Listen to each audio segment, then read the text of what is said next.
అందరికీ నమస్కారం. ఆంధ్ర రాష్ట్రం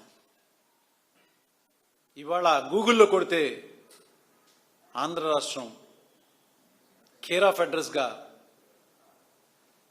రెడ్ బుక్ రాజ్యాంగాన్ని దాటి బ్లడ్ బుక్ రాజ్యాంగం దాకా వచ్చేసింది.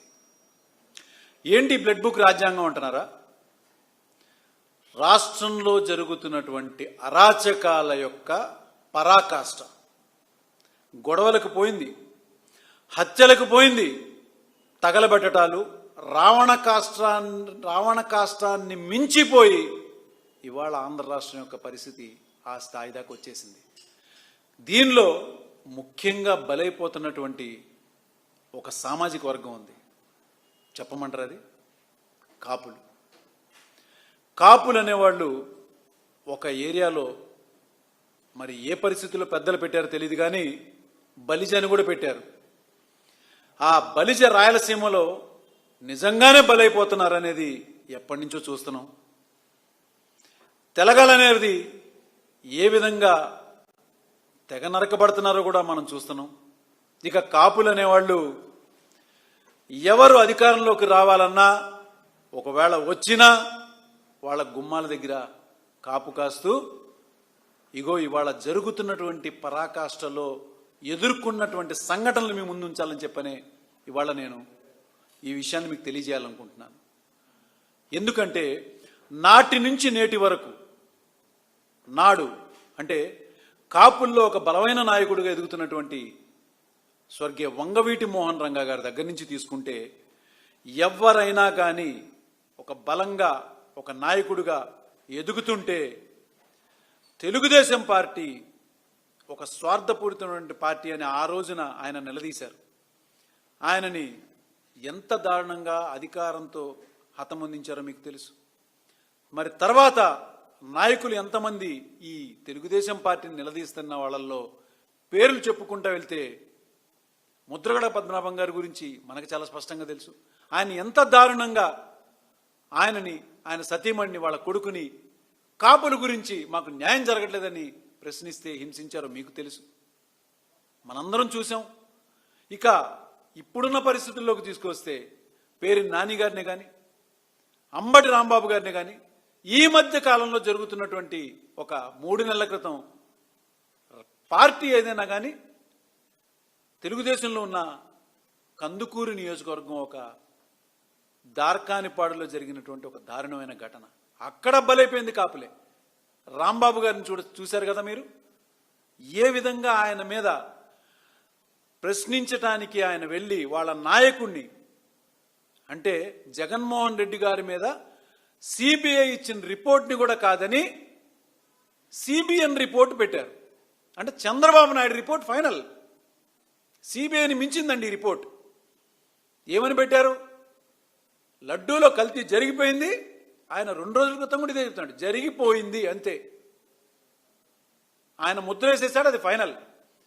సెంట్రల్ ఇన్వెస్టిగేషన్ వాళ్ళు ఇచ్చినా దీని మీద మాట్లాడొద్దు, ఇది చాలా కొన్ని కోట్ల మంది మనోభావాలు దెబ్బతింటాయి అని చెప్పినా కూడా ఆయన బేఖాతరు చేసి మరి ఆయన పద్ధతిలోనే ఆయన వెళ్తున్నారు.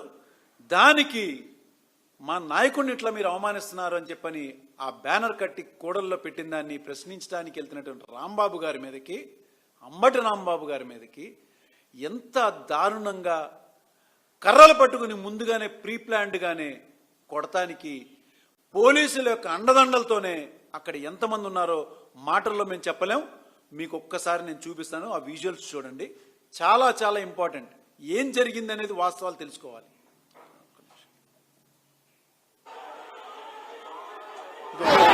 ఒక్కసారి మీరు చూస్తే ఇది అనుకోకుండా జరిగిన సంఘటన, లేకపోతే ఇది అనుకోకుండా జరిగిన సంఘటన, లేకపోతే ఇన్ని వందల మంది ముందుగా మాట్లాడుకుని వచ్చిందైతే కాదా, మనం ఒకసారి చూస్తే కూడా చాలా స్పష్టంగా తెలుస్తుంది.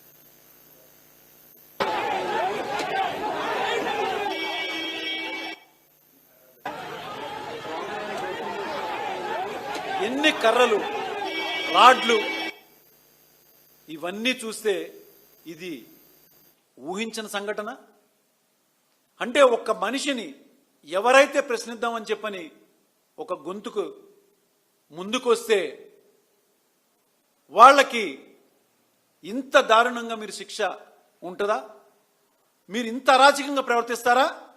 అధికారాన్ని అడ్డుపెట్టుకుని ఇంకా బూతుల గురించి మాట్లాడుతున్నారండి. రాంబాబు గారు బూతులు తిట్టారని చెప్పని కొన్ని వందల మంది అక్కడ ఆయనని అంత దారుణంగా బూతులు తిడుతుంటే వాళ్ళ తల్లిదండ్రుల్ని కానీ వాళ్ళ ఇంట్లో వాళ్ళని కానీ తిడుతుంటే స్పందించలేరండి.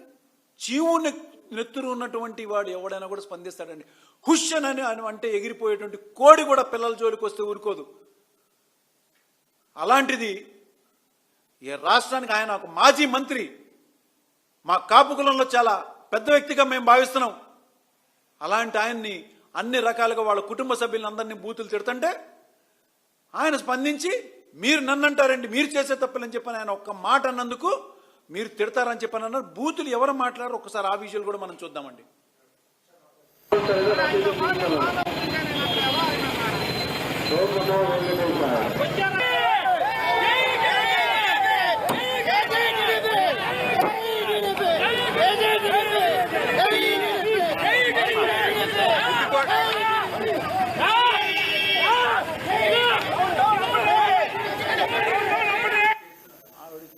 ఆమె డైరెక్ట్